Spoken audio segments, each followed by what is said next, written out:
You're listening to Living Out Loud with my mom, Michelle Flamer. Yep, she's a flamer and proud of it. Get ready to learn about queers in your communities doing great things every week.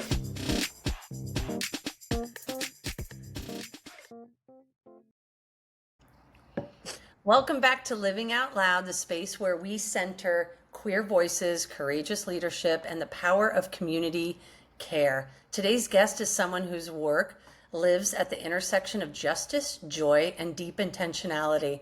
We're honored to be joined by M. Joy. Yes, that is their name, and their pronouns are they, them. Program director at Louisville Youth Group. So if you're in Kentucky, this is where M is. M is actually a transplant, though, to Louisville, with nearly 2 decades of experience in community education and program coordination. Their work focuses on anti-violence and anti-oppression education, comprehensive sexual health, healthy relationships, and the lived intersections of race, class, disability, and queerness. In other words, M does the kind of work that changes lives quietly and profoundly.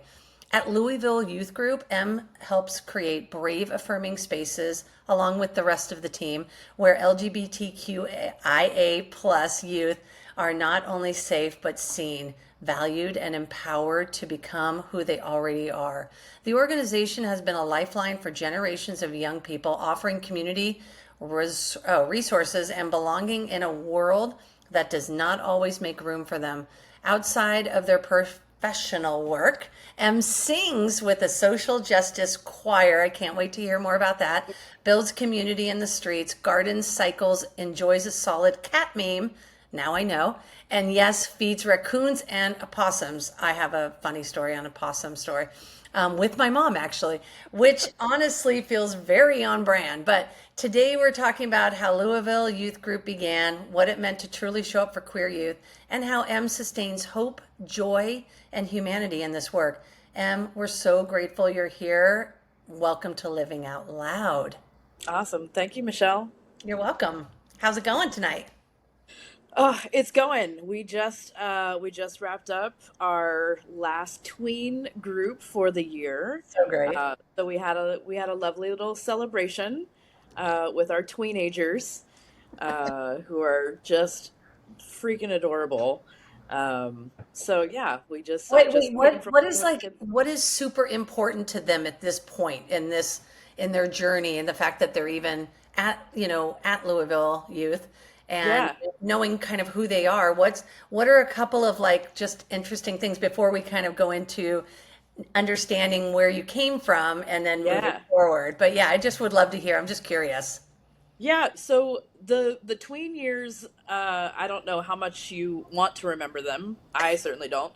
But the one of the things we know is that developmentally, kids' sense of their gender is fully formed by the time they're 8 years old. Hmm. So as you are entering in those tween years, you pretty much have a solid sense of who you are gender wise. Now, Hmm. whether or not that's accepted is a whole different story, um, or whether or not you have the language for it, whole different story.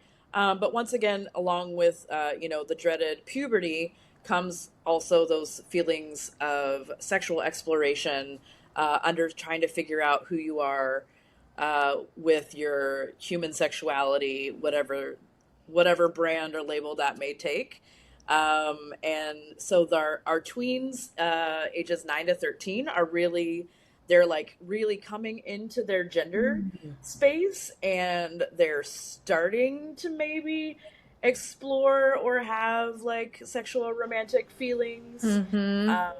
And it's all a big clusterfuck. So of emotions and bodily changes and awkwardness. Mm-hmm. Um, and yeah, I that's where they're at. Um, I love that because my kid goes to a performing arts school. And I will tell you, there's zero bullying there because all of them are in that same space of life and all of them are so fluid and mhm. so open with one another. It's like, it's just unbelievable how emotionally intelligent this generation is. Like it blows me away from how I grew up and, how no one was talking about it. And I was in the military and I was don't ask, don't tell during that time. And Hmm. it's like these kids are just kind of magical beings Yeah. because I don't know, it's going to change the world though, don't you think? Oh, 100%. A Yeah. 100%. I wish that I was where they are when I was their age. Yeah. You wish you had Yeah, something like this to go to. for sure. Oh, Yeah. I could have used a space like this in middle school. Oh. 100%. I guess we're going to hear back. Let's hear about Yeah. those middle school Oh years. my God.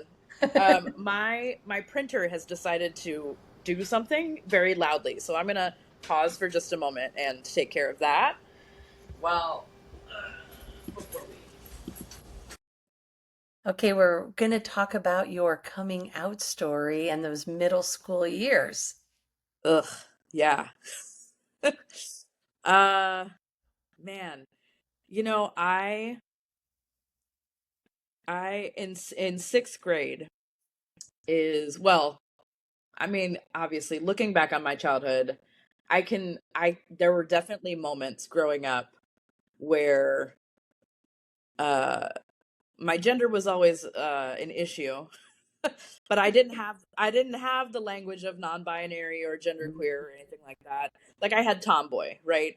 Right. Um, and so uh, luckily my parents were pretty free spirits, Mhm. but my mom did push a little bit more into the like you must be a young lady bullshit.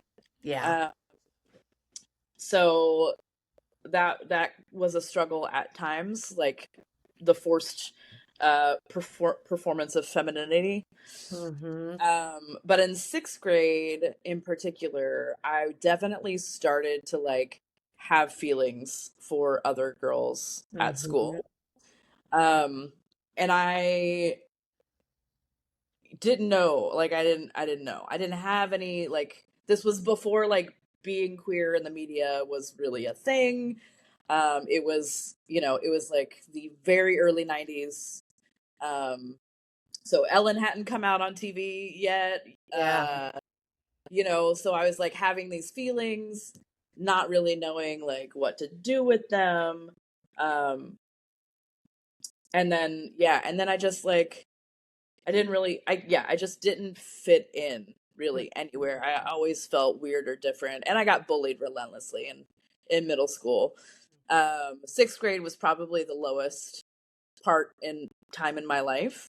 Um, and I almost failed. I went from being like a straight A honor roll Wow.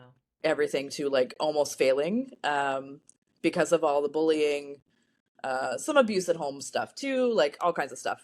Um, Luckily, there was an intervention, and I made some solid friends. And one of those friends was openly bisexual. So I like started to get some language for maybe what I was feeling. And so I identified first, at least to myself, as bisexual. Um, but when I would talk to some of my friends about it, they would get the ick. They would, be like, "Oh, you're not gonna hit on me, are you?" And I'm like, "No, I'm not. Right. No." uh, but I do remember like being, 13 or 14, and I loved the Ellen show. Like I also watched a lot of Xena, so maybe Xena made me gay. I don't know, but I watched the Ellen show, and um, like just I was like following, like I was just following her, and she came out, and I knew that the puppy dog episode, which is the episode where she comes out, was gonna air, and I literally like went into we had this tiny, I don't even know how big it was. It was like maybe a 20-inch black and white television, um in our dining room that we used for our like video game system. And so while the rest of my family was like in the living room watching whatever they were watching, I was like sitting on a dining room chair with my knees up, with like, a blanket or something, like watching Oh, the Ellen show. And like when she came out, over the loudspeaker. yeah, yeah, when she came out, I literally was like, fuck, I'm gay.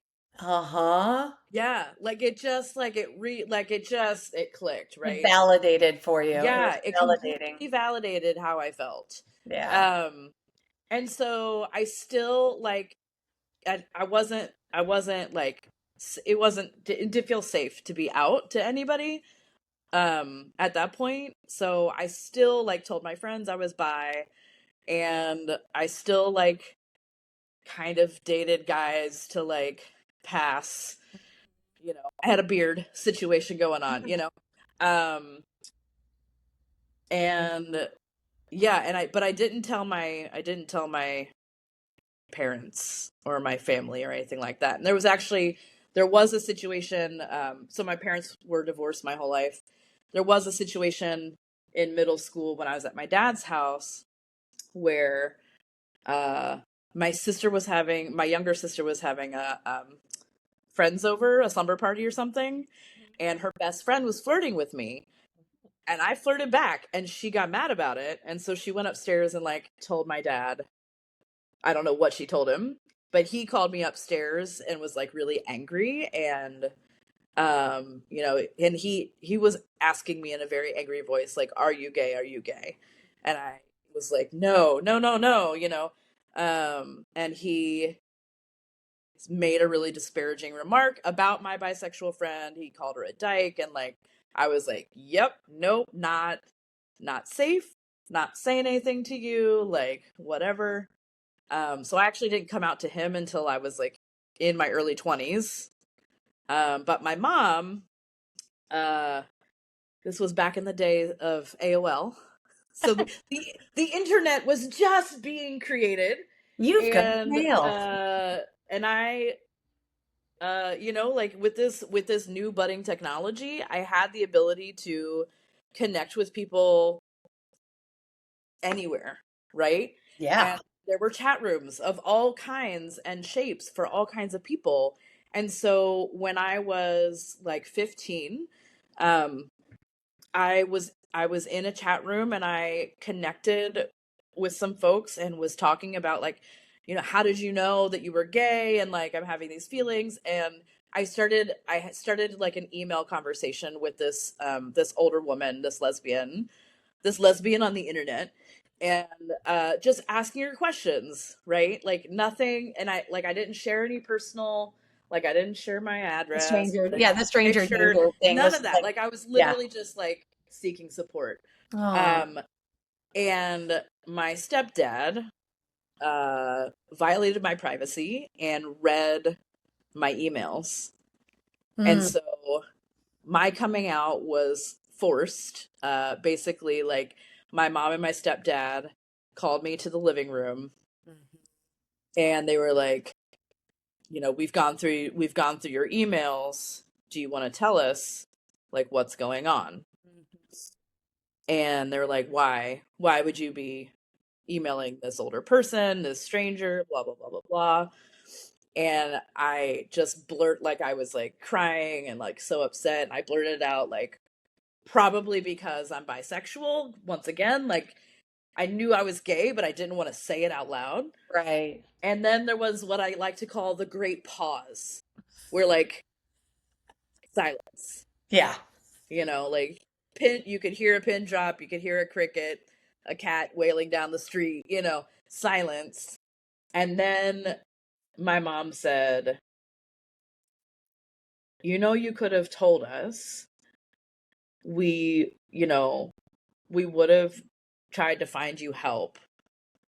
And in that moment, I was like, okay, they're not mad, but like I was also like thinking to myself, like, how many gay people do they even know? Like, what do you mean find me help? Like what do you mean by that? Um All really good questions. for that Yeah, moment. and my mom, to be fair, my mom was a theater person, and I literally grew up in a theater house with Wow. my mom. So, like, she knew some gay people, but She they were knew some mostly queers. gay. Yeah, she knew some queers. She knew a couple. I mean, it was still a small town, it was still Ohio. Like, Yeah. she knew a couple. Our Hmm. hairdressers were gay. Like, uh, Hmm. but, but, that was it. And so, like, uh, and then um, she told me that, I don't even remember if she told me that she loved me or not, but I never felt unloved by my Hmm. mom. Yeah. uh After that, like, our relationship opened, like, my openness with her changed a little bit, Well, she because, built up a little, she built up safety. yeah. I mean, and that's what um you give to these kids. yeah. But she did tell me that I had to tell my younger siblings, and I Mm. had to explain it to them, Okay. which I'm like, looking back on, like, in the moment I was like, yeah, sure, but looking back on it, I'm kind of like, that shouldn't have been my job. Hmm. you know and granted, that falls in line with a lot of my, like, childhood, being Hmm. forced to grow up and take care of my siblings sooner than I should have, and all this stuff, right? But, like, Sure. um so I remember, uh I it was, once again, in high school. I was probably like 16, 17, something like that, and my bedroom was in the basement, and my girlfriend was over, uh my secret girlfriend was over, and we were down in my bedroom and making out, and my little brother, Mm. had, as he liked to do, was creeping in the basement, and hiding, like, behind the like, in the laundry area. He was, like, hiding in the laundry area, and he saw us kiss, and he freaked out, and he ran upstairs, and I was like, ah, shit. So I went upstairs, and he was crying. And I was like, "Why are you crying?" And he was like, "Because you're gay." And, clearly, like, he had heard lots of, you Bad know, things. it bad things at school and all that kind of stuff. Hmm. And I was like, it's really not bad. Like, it's not bad. It's okay. And then and then I came, there was the explanation, right? So then I, like, sat down, I sat my brother, and my and they're all my siblings are younger than me. So, like, my brother and my stepsister and my other sister, and I said, like, I'm gay, and this is what this means. And I said, sometimes men like women, or sometimes, what was it? Sometimes men like women, sometimes women like men, sometimes women like women, sometimes men like men, and sometimes men like sheep. Just to, like, add a little bit of humor Yep. into this, like, heavy thing, right? And so, Totally. like, and it was funny, and they got it, right? And that actually is a moment between me and my siblings, like, that we still laugh about, the That's whole, like, cute. sometimes men like sheep, you know. I think uh there's a t-shirt with for them. Like you should make a yeah, t-shirt out of it. Some right, men like yeah, sheep. Like right. uh that's funny. yeah, so that was like my coming out to my siblings. Hmm. um and, there was a moment. I mean, coming, like, how do you tell your coming out story? Coming out is a whole journey, and it's continuous, Yeah. right? Like, coming out every freaking day. I came out earlier today at a training, like, Yeah. because that's what you do when you tell people your pronouns. Oh my God. Right. you No, know totally. but there was this moment later on, in my early 20s. Due to some circumstances, I ended up taking custody of my little brother for a year, Okay. and I Hmm. was very out and proud. I was doing drag. I was, Cool. like, majoring in queer stuff in school, and, like, just I was very out and proud and like just living my best queer life. And I suddenly had this teenage boy that I had to like take care of. And it was summertime, and I took him to his first Pride festival. And I remember him saying like he kind of didn't want to go at first because, and I was like, why don't you want to go? Like, it's just a festival. It's not. And he was afraid that men were going to hit on him. Okay. I've And heard, I'm like, yeah. okay, like I understand that, but I was like, bro, like take it as a compliment. You're cute.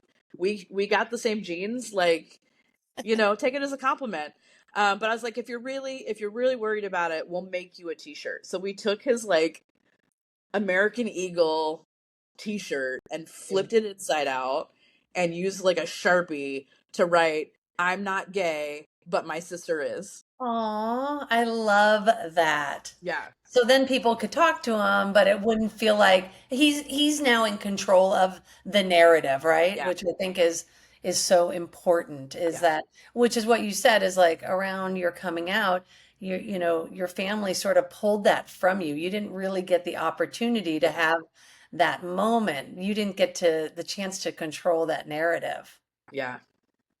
I Yeah. mean, Yeah, it was great. And then we went, of course, we went to the festival, and he fucking loved it. that's And great. he even like he asked me if I would buy him this trucker hat that had a hot dog on it.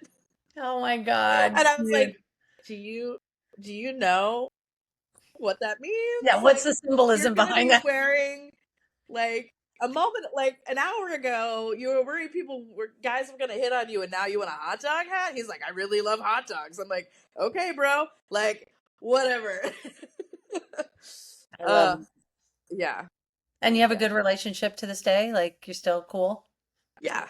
That's good. With your other Yeah. siblings as well? Because you Yeah, guys, and my youngest sister, well, my I have lots of siblings, but like my two youngest sisters are some of my fiercest allies, especially with being trans and non-binary. Like they have stuck up for me with our parents and other relatives and stuff like that. Like, um, yeah. So it's can you educate a little bit on the trans non-binary piece? Because some people still are unsure of sort of where that falls. Like, like loving your body, but Mhm. still not feeling 100% in your body. So Yeah. could you explain, and maybe more explain it, what it means to you? Because Mhm. everybody has probably a different Yeah. explanation. Obviously, it's like Yeah. rainbow is filled with spectrums of color, not just this the colors that we see, these Yeah. primary colors, but there's a lot of shading, involved on the spectrum. So yeah, I would love to hear your, like, what it is for you. Yeah. So, I mean, kind of like what I was saying earlier, like when it came to gender, mostly like gender expression. So, what the clothing that I would wear, or how I was literally allowed to wear my hair. Um, like I always felt a disconnect with more feminine stuff. Okay. I never felt connected to it. I just never felt right Mm-hmm. in those types of clothing. Um, like I didn't really like, I've never liked my chest, like having breasts. That was the worst thing, for me personally. And yeah, like I had long hair. I wish I had like a picture to show you right now, but like You can send it I to me. had yeah, I can send you some photos to Yeah. add in. But I had like long hair like for most of my childhood.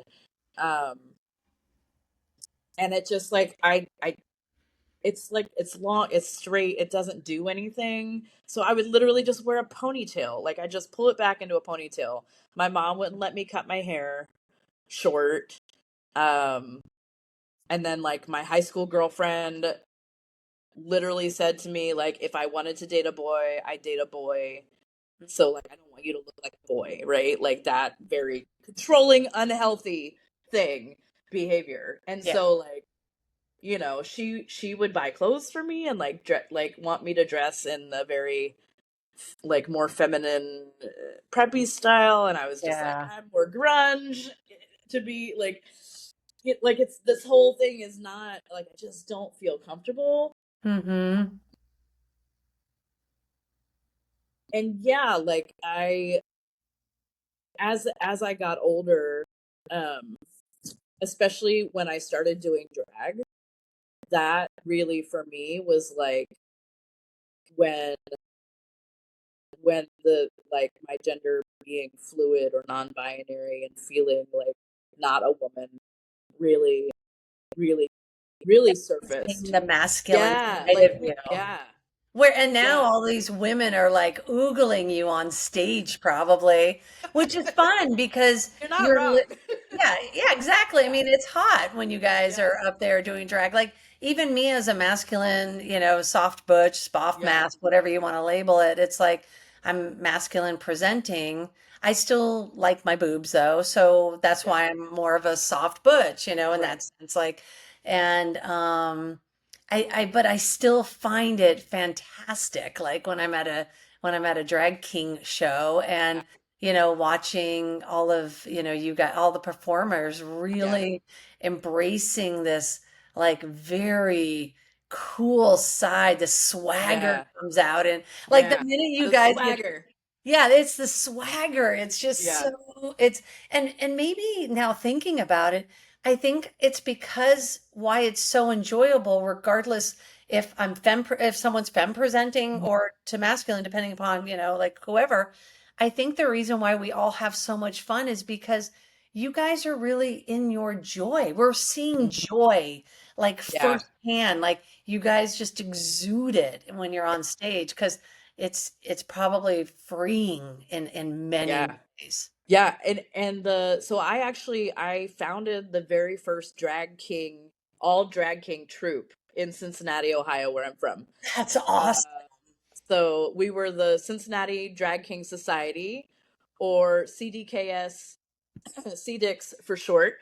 Um, and I was one of the first drag king performers in Cincinnati, Love it. in the early aughts, before the troupe even got started. It was literally me and one other drag king, and doing drag, like, once again, being a theater kid and growing up in the theater, and just and seeing how gender itself could be a performance, right? Mhm. um like I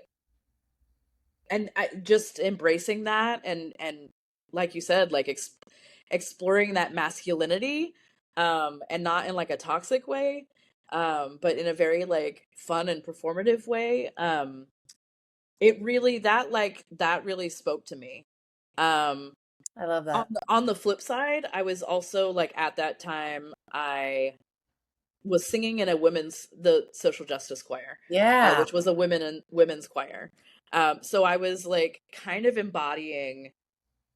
really embodying that like fluidity, non-binariness, where like some nights I was a powerful woman lesbian on stage singing social justice music, and Yep. other nights I'm in drag and acting like a dude and like serenading these women at the gay bar. And like, Love it. and just like, yeah, just being me, right? Yeah. Yeah, and like the dysphoria with my boobs, I mean, that was a thing. Especially as I like gained weight later on, the bigger they got, the more I was like, fuck, I hate like I hate having a chest. Yeah. And about 3 years ago, I was actually diagnosed with breast cancer, early stage breast Wow. cancer. And Wow. I was like, fuck cancer, but yes, free double mastectomy, like free top surgery. Uh, Amazing. thank you, Obamacare. Uh, so it'll be my 3 year anniversary, 3 year post-op I in love that January. for you. I'm really I glad. got I'm glad not you're only, healthy, obviously, yeah, but yeah, yay for, right? like you said, yay for free surgery because they're Oh my expensive. God. Not only did I get the double mastectomy and got rid of any cancer and didn't have to do chemo, didn't have to do hormones or anything like that, Amazing. but I also, because of the Affordable Care Act, I was able to get a plastic surgeon to do the reconstruction and give me a more masculinized chest Fabulous. post surgery, which is something that, like, I think everybody should know about. If you get breast cancer or anything like that, like, it's covered at You don't 100%. have to have a So reconstruction of the yes, you can literally yeah, just say, no, can you just make yeah, these look like the way I want yeah, them to look? I get it. yeah. Now And I've been living my best, like, I was gonna say you probably came out again after oh my that. God. You It finally got was, to walk the narrative, like that you've been yeah. so like your little M is like joyous now. Like you Oh my closed God. a loop in Yeah, probably so many ways. yeah. So when you talk about, like, little M, Yeah. the there was this moment when I was like 4 or 5, and it was summertime, and I ran outside without a shirt on because I lived on a street with mostly boys, and they were all running around shirtless in the summer. So I was like, my friends are topless. I'm gonna go shirtless too, right? And so I was outside playing with the other kids on the street, 4 or 5, no boobs, no breast buds, like nothing. And my mom came outside and yelled at me and told me to come inside, and then told me, like, you are a little girl, you have to wear a shirt, Wow. right? That's So, power. like, right? Power. That's like the messaging that I got. And Mm. then, like, 3 years Full ago, circle. Hey, mom, full how you like circle. it now? Yes. Yeah, for real. Like, after my surgery, I yeah, I was like walking around my house topless. Oh my Like, God. hey mom, No, I mean, look at me now. I literally almost cry when I see people that I've, connected with online through Instagram Mhm. or, TikTok or wherever, and I see them go through this process and how they literally become this higher vibrational part of like their best, highest good is Yeah, like they're living in this beautiful frequency now because they feel whole. And yeah. isn't that what we want for all humans? Everybody. For For everyone, everybody. exactly, for all. Everybody. Like the Yeah. queers love, like want everyone to feel as good as we do. Really, like it's Yeah. so sad what's happening, obviously, in the world, but it's like, God, we are the last people who want any hatred out there because we know what that feels like at a Yeah. primal level. So, with that said, let's go into sort of your journey to Louisville, which Yeah. I'm stunned at what a queer city Louisville is after, my mom doing some research and really Mhm. like leaning in and how much you guys have going on. And I love, it's like in Kentucky, part of, the Mhm. South and obviously red country. Yeah. And so tell us a little bit from Ohio to now Louisville and how you ended up at such what looks like is such a beautiful Yeah. community. Gosh. Yeah. I mean, my employment history is varied. Oh, uh really? I can't imagine. oh Just yeah, kidding. right. Yeah. I read your A bio a little bit, so modern yeah. day millennial who graduated from college right into a recession. Hey. Hey. Uh no, but I've worked with kids. I've worked with kids in some capacity for my whole career. Um so I was, born and raised in Cincinnati, Ohio, spent most of my life there. Finally escaped and moved to New York City, and lived the big city life for a little while where, like, it's really interesting being a Midwestern queer versus being a big city anonymity queer. Um, like, in Cincinnati, the only places I felt safe were queer bars or gay bars. And then in New York, it's like, well, everybody's some level of queer, or like, what, it's like not a thing, like no big deal. So I Yeah. could literally go to any bar or place and Yeah. feel It was safe. more normalized there. Yeah, it was more, yeah, more normalized. And I also like I moved to New York City the year before they legalized gay marriage. So Um, 2014. yeah. No, I was there before New York. So it Oh, wasn't okay, before gotcha. nationwide. It was, yeah. So I Yeah. moved to New York in 2011, Yeah, I was going to say that and then must have been and then New 2010, York 2011. legalized it Yep. in 2012. Uh, Mm-hmm. yeah, and then I married an archaeologist. I moved to Greece. I lived What? in Greece for a while. I came back to the States, back to Cincinnati because my partner was working on her PhD at the University of Cincinnati. And then uh, I worked for Planned Parenthood for a while, being a sexual health educator, got Wow. a divorce, uh, and various relationships and some job changes. I ended up working in the when my job through Planned Parenthood got defunded. Uh, I ended up working for a domestic violence and sexual assault services agency, um, and doing a lot of like prevention education work and survivor support for teens. Um, and then I was doing that work, and it was really fucking hard, and really like that whole vicarious trauma thing. Every school I went into, I had kids coming out to me, either as being queer and or as being a survivor of abuse or assault or dating violence or something. And so just like, that it broke my heart. But I was so glad that they trusted me Mm-hmm. enough to like that I was able to build rapport in a week or less with these kids, that they would trust me with this information, because I would jump from school to school. I'd only be there like a week, maybe two max. And so the fact that like every school I went to, every week there was a new disclosure in one of my classes, or a kid coming out to me. So beautiful, though. What a um gift you have just by standing yeah, in your own purpose, right? Standing in yeah. yourself. and It's really beautiful. And it was really hard when I had to teach the Catholic schools, because they wanted me to be quiet about who I was. And Mm. there were a couple of schools that we stopped doing programming there because I could not be out. And luckily my like supervisors supported that and everything. But that was really hard. I was like, these kids need this information, but I'm not willing to compromise who I am as a person Love that. for the sake of doing this program at this school.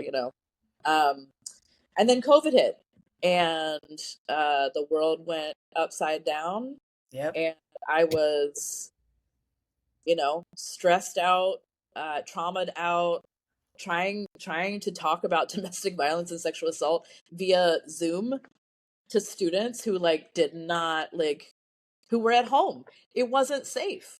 Like it wasn't safe for them to be authentic and to even talk about this kind of stuff at home on a computer, uh, with potentially abusive parents listening or something like that, right? And so, like, the work just got really hard. Um, and I got passed over for promotion. So frustrating. And I was just like, I was done. I was just done. So I started looking elsewhere. I had also been through the relationship gamut. And I was like, all right, I've dated a lot of people in Cincinnati. Time to look outside. Time to look outside No more this town. incestuous groups up in Ohio. You're like, peace out. Yeah, I literally had the last, like, after my wife and I got divorced, I had an imports only rule, so I only dated people who were not from Cincinnati. Um which limits your dating options, but it was worth it. All I know is if you know, you know. Like the queer If you people know, know. like this is queer culture, This right? This is queer culture. So as I tell the kids here at LYG, like, this is queer culture. I was like, you will run into social situations with your exes. You may even be friends with your exes. You may even be exes with your exes. Like it's complicated. That's so Um, so I started seeking elsewhere. I widened my OK Cupid radius, and I met somebody here in Louisville, like right before the lockdown, wow. and Great timing. I know, right? We had like one or two dates right before the lockdown, and we just really clicked. And Hmm, so we weathered that storm together beautiful. in a really wonderful way. And I was burnt out, and I was like kind of over being in Cincinnati altogether. And this job opened up at Louisville Youth Group, and I applied and got it. So I mean, you're knowing you now a little bit more. It's like this is the place for you. Like yeah, any queer organization is yes, really where you're going to thrive because yes, you don't have to think about, other people like creating stories of beliefs around you yeah, rather than just leading with, I'm M. How are you? yeah. What can I do for you today? Ugh, this is literally like if the pay was a little bit better, this would be a dream job. But it is a dream job. I mean, really, like I get to provide the space that I didn't have as a kid. I get to be that queer elder Mhm. role model for these kids. I get to work with parents who are really loving and supportive who but might not know the right thing to say or do, or like not know exactly how to navigate their kids transition. um it's and so I Are get these to kids on low, what kind of like demographic are they on? Is it from wealthy to lower income? Are they middle class? Like who are some of these kids coming to you? Is it just a little bit of it's everything? it's kind of across the board, Yeah, that's good. honestly. That's a nice mix. Yeah, it's really across the board. um yeah, and we start serving. uh we did have a group for little littles starting at age 5. Wow. We didn't see a lot of the little littles, but occasionally we would. Sure. um so our programming is mostly geared to the age 9 to 24 age range, Great. through different age bracketed developmentally appropriate groups. We do have a specific group for our trans, non-binary, and intersex youth. Beautiful. And we have a family group which we just Oh, I started love. this year. And the Ooh, family group yeah, tell is me more about that. special. The family group is special in that the parents and the kids come to group together.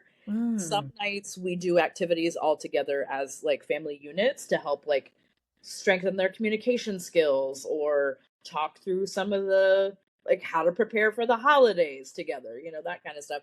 And sometimes the topics are, a little bit uh we need to be a little bit more developmentally appropriate. So we give the parents space in one room while the kids are off in another room doing some other fun activity, or approaching the topic from a more kid centered angle. Um, really cool. yeah, so we just like Never we're heard of anything like that. Is that something new to the yeah, to the to the youth organizational community? I think so. I Hmm. I mean, I don't know. I don't Yeah, know for sure, but we like I've been working with social work and counseling interns to develop the curriculum for it. Um, Building curriculums is like one of my jams. Um, that's great. so yeah, so basically like we're building this curriculum kind of as we run it. Beautiful. So I don't know of anything like that. It really came out of some survey work that we did with our parents, I um, love that. in terms of like what their needs are and how they wanted it to be structured and stuff like that. So It's amazing. yeah. So with the team in place, what are some of your favorite parts of the organization that you guys do as like your leadership team? Do you do camps? Do you do Like, what is some of the programming? And also, twofold, what do you guys need from people? Like, if you are, have an ask, what are some of those as well? Yeah. Um, so one of the things, like, Louisville Youth Group has been around for, we just hit our 35th, or we're coming up on our 35th anniversary, So great. which is amazing.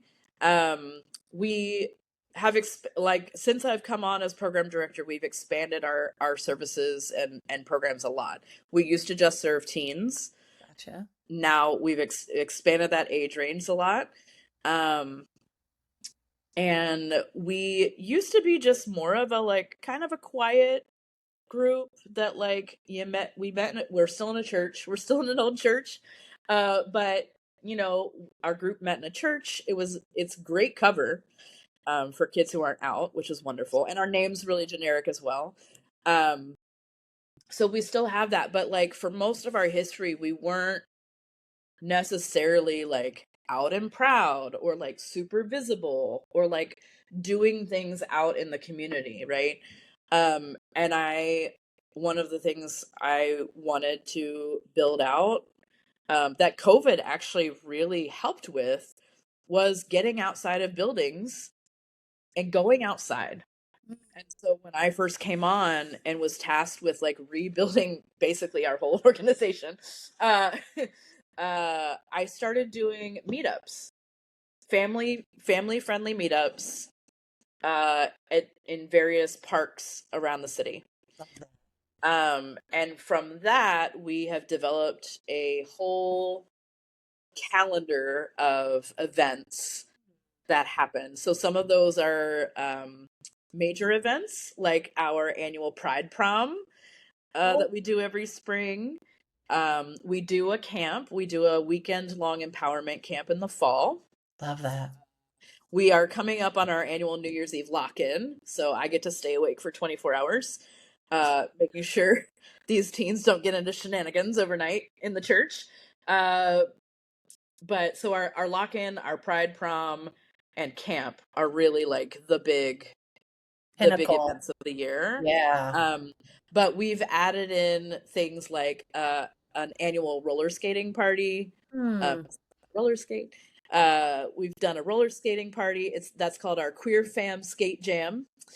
That's cute. We have a pool party over the summer. So we take, June Pride Month is a lot for us as a small nonprofit, as a small queer nonprofit. So we take the month of July off from groups and stuff like that.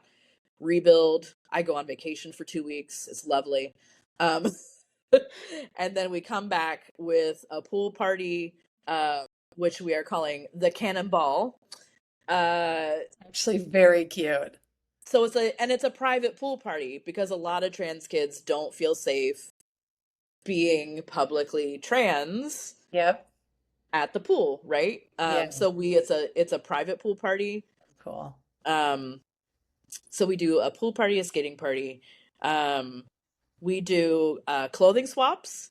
So one of Mm. the resources that we have on site is a resource closet, Yep. uh, donation based, all kinds of clothing, accessories. So if But someone can't donate financially, go through your closets. I mean, there's like yeah, lots of things that you guys need. And do you have a yeah. list? Do you have a list on your website of those items that you need most? I don't think it's on our website. It's kind of more like when people reach out to us and ask Okay. about the closet, we'll send a list. I was going to say, Um, if you could create one for like even Instagram, social media, I'm happy to mhm. share it, Okay, yeah, things like that. yeah. Because I think a lot of people would love to, they just sometimes don't know how. For sure, for sure. And one of the things with the resource closet is that we do provide chest binders, tucking underwear, and trans tape for free. Fantastic. I was So we going to do ask. we do I do closet fittings, which is one of or gender affirming wear fittings, which is, like, one of the highlights of my job. Um, getting to, like, see a kid come in, like, hunched over and, like, feeling like trying to hide their body and stuff like that, and just, like, disappear. Yeah. And then doing a fitting and being able to, like, have them try on binders and other things, God, I and then love. and then like they don't want to take it off. Like when they find one that Mm, fits, they don't want to take it off, and mm. they're like their whole body language has changed, and like you could see it on their faces how euphoric and how affirmed they feel. Um, like that is like one of the best parts of my job Do is being do able to some do that do for these some of kids. them are some of them there without their parents' knowledge? So yeah, some of them are. Yeah, Some of them are, but I gotta say, a lot of our kids are here. Their parents drop them off that's and know fully who we are as an organization and what we do, um, and participate. And we that's the other one of the other things we do is we do community service days. So in the spring and in the fall, we do different kinds of community service, and that's a family centered event. so So the kids can get dropped off, but a lot of times their parents and siblings will come with them to do the service with us. Um, yeah, I mean, we do a lot. Clothing swaps. We've also done free gender affirming haircut days. So we partner with local barbers and salons to provide free haircuts from like morning until night, which those events are obviously really popular. We also have a rainbow lending library. So based off of the Glisten Rainbow Library, we have a physical library space in our center, with preschool all the way to young adult literature, mostly fiction, some nonfiction, all LGBTQ authors or LGBTQ centered stories. And the kids and their families can check out those books. We have a whole like digital library lending cool. situation on an iPad, you know. Oh, Um, so yeah, and we just started doing a lavender graduation ceremony last year. Um, you know, with all the anti DEI stuff in Kentucky, especially, um, our legislators voted to revoke all DEI stuff from our universities. So last year, you know, our college students, they when they while they're they normally would have had a lavender graduation or something provided by the university. All of that was canceled. So the city, all the queer orgs in the city came together, and we put together a citywide lavender graduation. Um, and then also Louisville Youth Group, we held our own lavender graduation ceremony during our prom, for the high school kids, because the citywide one was just for the college kids, so awesome. um, but we did one for the high school kids. And for us, like graduation, it wasn't just for traditional high school. Like a lot of our kids are homeschooled because of bullying and harassment and things like that. So, you know, if you were homeschooled and graduating, if you were traditional high school, if you were getting a GED, you know, whatever it was, uh, we we celebrated people. And I actually made graduation certificates with their chosen name on it, um, so that God. at least they could have that. Um, and they Until got they can change it themselves when they get a little older. yeah, yeah, and everybody got honor cords. Um, Aw. and for we have a youth leadership council, and so if any of the graduates were part of our youth leadership council, they got rainbow stoles. Um, God, that is, yeah, I mean, that's just so fantastic. I really, really love that you're here. So, a question that I always like to ask before we go into our rapid fire, yeah, is what does living out loud mean to you? yeah. I think it's really just being 100% authentic all the time. Yeah. You know, like in those moments when I was teaching in those Catholic schools and I refused to hide my pronouns and I refused to be silent about being openly queer and things like that. Like that is living out loud. It's not shying away from those subjects, and it's just walking in your truth and authenticity all What's, the time.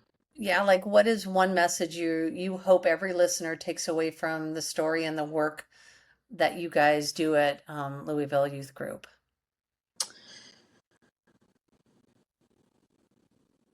That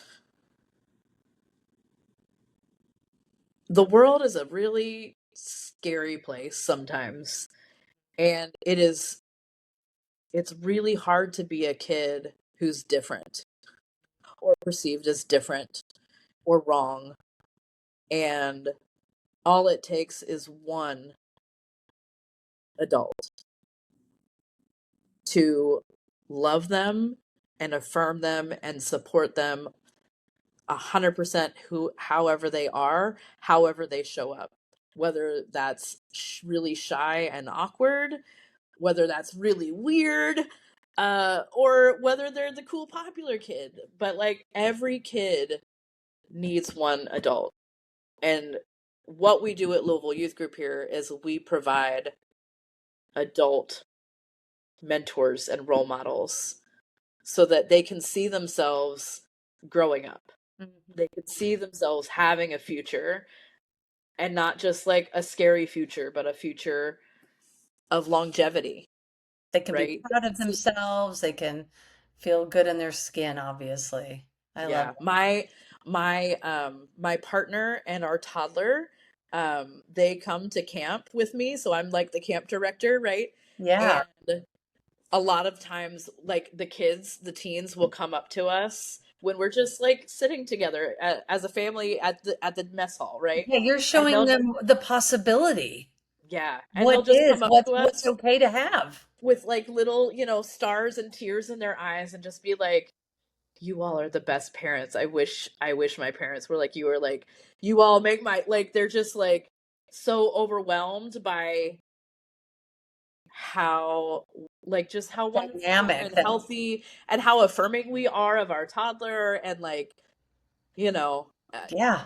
it's healing. It really is healing. God, I love that so much. So our fun rapid fire, we're here. Coffee or tea for Oh my you, God, Em? coffee How do you all take day. it? Oh, a splash of cream and a little bit of maple syrup. Ooh, a lot more people have been saying maple syrup lately. I kind of You love got to it. try it. It's divine. I love it. Okay, here's one that might be hard for you. Gardening or camping? Because I know you love to garden. Oh, and I love to camp. Oh Hmm. man. You can say both. You're allowed to be like, Yeah. you're non-binary. You get to have I know both. I all the things, all the nature, all of Yeah, nature, all the all of nature. nature. I got to say though, I probably love camping more than gardening. Just because I don't have to like monitor the camping the whole year. Right. Uh and I have a really solid group of queer friends that I go camping with twice a year, So fun. and it's like become this ritual for us. Just a bunch of big kids Yes, out in the woods. That's how I feel. I a love. bunch of big queer kids out in the woods, and they're part of my choir too. So we sing while we hike and sing while we're like, our campsite is always filled with music and laughter and That is beautiful. As I'm yeah. a choir mom. Like I'm not a soccer mom, but I'm a choir and a band Yes. mom. And I mean, last night my child had their choral, like their big Hmm. choir holiday concert, and I just marvel at their voices, and it just fills me with so much joy to hear them, and I mean Yeah. it's beautiful. So speaking of which, like a song that instantly lifts your spirit. Shit. I am totally obsessed right now with Miley Oh, Cyrus, The Climb. Like, and Jaded. Like, I'm obsessed with Miley Cyrus right now. I don't know why. Like, I'm such a latecomer when it comes to her, but damn, yeah. she's talented. Yeah. Oh man. This Well, is like when you ask a music nerd what their favorite. I'm like, oh God, yeah, I have you're like, what genre? What right. am I Yes. feeling What right song? now? Well, what's like a song you might play when you jump in the car? Like, what's something you're gonna jam when you on your way home? Oh my God. I honestly, I would say like almost anything by Queen. It's good stuff. Classic. Um, my go-to like Queen, Blondie. Oh, hell yeah. Um, When I do karaoke, I always bust out some Joan Jett. Nice. Mm-hmm. I love rock and roll. Yeah, she's so good. Yeah. Okay, so a small joy that feels sacred to you. Probably that first sip of coffee in the morning. Oh my God, I always say the am same thing. I am not a morning person at all. And so like that first sip, really, it's like, oh, it's just the most perfect, You are preaching to the the choir most here. perfect thing. Yeah. I freaking love that first sip. It is Yeah. so perfect. Yeah. Um, Second, I would say though the second yeah. to that would be a long hot shower. Mm. I always, a small joy for me is like hearing my kid laugh, That's right? a good one. Right? Like Oh when yeah. they're talking to all their friends in their room and I just hear that genuine laugh. It's like, oh, Oh, it's so good. it's so Mhm. good. Okay, and then the last one, fill in this blank. Community is, Everything. yeah. You are everything. I am so happy I got to know you. I hope we'll be friends from here out Of because course. you're freaking awesome. I mean, your mom And set us up, so we got to be friends I forever. know, we totally do. I really love what you guys are doing at Louisville, and I'll be following you guys. I'll share any content that I see that feels like it needs to be shared just to get your word out. And thank you for making time for the Pod Squad here, and thank you for just making time in general to share what you guys do. Really appreciate Yeah, you. of Happy course. holidays to you and the whole Thank you. organization and to your sweet family and your wife. Yeah, thank you so much. Take care. All right, you too. Thank you. If you liked this episode, please hit the follow button and remember, sharing is caring. Until next week, stay proud, stay loud.